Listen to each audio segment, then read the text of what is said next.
നമസ്കാരം കേട്ടോ. നമ്മളെ ചില സമയത്തൊക്കെ നമുക്ക് ബുദ്ധിമുട്ടോ പ്രയാസങ്ങളോ ഫ്രസ്ട്രേഷൻസ് ഒക്കെ വരുന്ന സമയത്ത് നമ്മൾ വല്ലാതെ അങ്ങോട്ട് വേണ്ടാത്ത വാക്കുകളും ചീത്ത പ്രയോഗങ്ങളൊക്കെ നമ്മൾ ജീവിതത്തിൽ നടത്താറുണ്ടല്ലേ. നമുക്ക് എപ്പോഴും ബുദ്ധിമുട്ടോ പ്രയാസമൊക്കെ വരുമ്പോൾ നമുക്ക് ആദ്യം ചിലപ്പോൾ നമ്മൾ അറിയാതെ നമ്മളിൽ നിന്ന് വന്നു പോകുന്ന ചില വാക്കുകളും വർത്തമാനങ്ങളൊക്കെ ഉണ്ടാവും. അത് നല്ലവണ്ണം നമ്മൾ സൂക്ഷിച്ചോട്ടെ. കാരണം എന്താണെന്നറിയോ, ഇപ്പോൾ സ്ത്രീകളൊക്കെ ആണെങ്കിൽ പറയും, നമ്മളിപ്പോൾ സാധാരണ പറയാറുണ്ട് വാക്ക് തോന്നിയത് കോതയ്ക്ക് പാട്ട് എന്നൊക്കെ. ഇങ്ങനത്തെ പഴഞ്ചൊല്ലുകളൊക്കെ പറയുന്നതിൽ കാര്യമുണ്ട് കേട്ടോ. കാരണം എന്താ വെച്ചാൽ ചില സമയത്ത് സ്ത്രീകളൊക്കെ പറയും എനിക്ക് മൂഡ് സ്വിങ്സിന്റെ സമയത്തായിരുന്നു, അല്ലെങ്കിൽ എനിക്കത് ഭയങ്കരമായിട്ട് എൻ്റെ സ്ത്രീകൾക്ക് ആർത്തവത്തിന്റെ മെൻസ്ട്രൽ പീരീഡിന്റെ സമയത്തൊക്കെ നമ്മൾ ചൊറിയാനോ മാന്താനോ ഒക്കെ പോയി കഴിഞ്ഞാൽ ഉണ്ടാകുന്ന ഒരു അവസ്ഥയാണ്. അവർക്ക് എന്താ പറയുക, അവരെങ്ങനെയാണ് നമ്മൾ പ്രതികരിക്കുക, അവരുടെ റിഫ്ലക്സ് ആക്ഷൻ എങ്ങനെയാണെന്നും നമുക്ക് ഒരിക്കലും കണക്കൂട്ടാൻ പറ്റാത്ത രൂപത്തിലൊക്കെ വരാറുണ്ട് ചിലർക്കെങ്കിലും.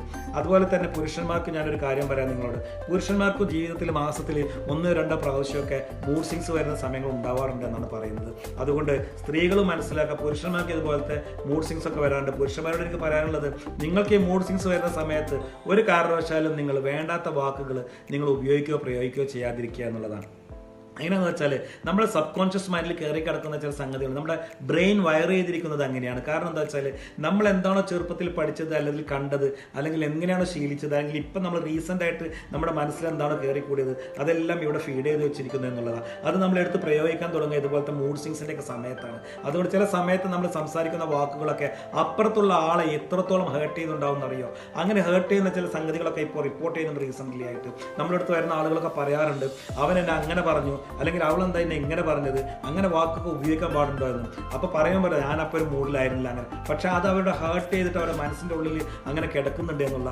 അതുകൊണ്ട് തന്നെ നിങ്ങൾ സംസാരിക്കുമ്പോൾ, നിങ്ങൾ വാക്കുകൾ പ്രയോഗിക്കുമ്പോഴൊക്കെ നന്നായിട്ട് ശ്രദ്ധിക്കുക എന്നുള്ളതാണ്. സ്ത്രീകൾക്കുണ്ടാകുന്ന പോലെ തന്നെ പുരുഷന്മാർക്ക് മൂഡ് സ്വിങ്സ് ഉണ്ട് ഇപ്പുറത്ത് എന്നുള്ളതാണ്. അത് ചിലപ്പോൾ അദ്ദേഹത്തിൻ്റെ ജീവിതത്തിൻ്റെ സാലറി ഡേറ്റിന് അനുസരിച്ചായിരിക്കാം, അതുമല്ലെങ്കിൽ അദ്ദേഹത്തിൻ്റെ പറയാൻ പറ്റാത്ത രീതിയിലുള്ള സ്ട്രെസ്സായിരിക്കാം, ഒഫീഷ്യൽ സ്ട്രെസ്സായിരിക്കാം, അതുമല്ലെങ്കിൽ അദ്ദേഹത്തിൻ്റെ ശാരീരികമായിട്ടുള്ള എന്തെങ്കിലും ഹെൽത്ത് ഇഷ്യൂസ് കാരണമായിരിക്കാം. ഈ ഇഷ്യൂസൊക്കെ മൂഡ് സ്വിങ്സിന് കാരണമാകാൻ പുരുഷന്മാർക്ക് എന്നുള്ളതാണ്. അതുകൊണ്ട് നിങ്ങൾ ഏറ്റവും കൂടുതൽ ജീവിക്കുമ്പോൾ നിങ്ങളെ ഈ മൂഡ് സ്വിങ്സ് വരുന്ന സമയത്ത് നിങ്ങളുടെ വാക്കുകളെ നിങ്ങൾ വളരെ പക്വമായിക്കൊണ്ട് നിങ്ങൾ ഉപയോഗിക്കാൻ ശ്രമിക്കുക എന്നുള്ളതാണ്. ഒരു കാരണവശാലും വേണ്ടാത്ത ചീത്ത പ്രയോഗങ്ങൾ കഴിയുന്നതും നിങ്ങളുടെ ജീവിതത്തിൽ നിന്നും, നിങ്ങളുടെ പാർട്ട്ണറായിക്കോട്ടെ, നിങ്ങളുടെ ഫ്രണ്ട്ഷിപ്പിലായിക്കോട്ടെ, നിങ്ങളുടെ ഏത് രീതിയിലുള്ള ബന്ധത്തിലായിക്കോട്ടെ, കഴിയുന്ന രീതിയിലൊക്കെ നിങ്ങളുടെ ഈ നല്ല വാക്കുകൾ ഉപയോഗിച്ചുകൊണ്ട് ഇതുപോലെ ബാഡ് വേർഡ്സ് നിങ്ങൾ ജീവിതത്തിൽ ഒരിക്കലും ഉപയോഗിക്കാതിരിക്കാൻ രീതിയിൽ ശ്രമിക്കണമെന്ന് എനിക്ക് പറയാനുള്ളത് ഈ നിമിഷത്തിൽ നിങ്ങളോട്. എല്ലാവർക്കും നല്ലത് വരട്ടെ. എല്ലാവരും സന്തോഷമായിട്ട് നല്ല വാക്കുകളും നല്ല സംസാരങ്ങളും ഒക്കെ ആയിട്ട് മുന്നോട്ട് പോയി ജീവിതം മുന്നോട്ട് ചിത്രശലഭങ്ങളൊക്കെ പാറി പറന്നുകൊണ്ട് ജീവിച്ചു പോകാൻ നമുക്ക് സാധിക്കട്ടെ എന്ന് എല്ലാവരോടും ഞാൻ ആത്മാർത്ഥമായിട്ട് ആഗ്രഹിക്കുകയാണ്. എല്ലാവർക്കും നല്ലത് വരട്ടെ. എല്ലാവരോടും ഒരുപാട് സ്നേഹം മാത്രം. Thank you.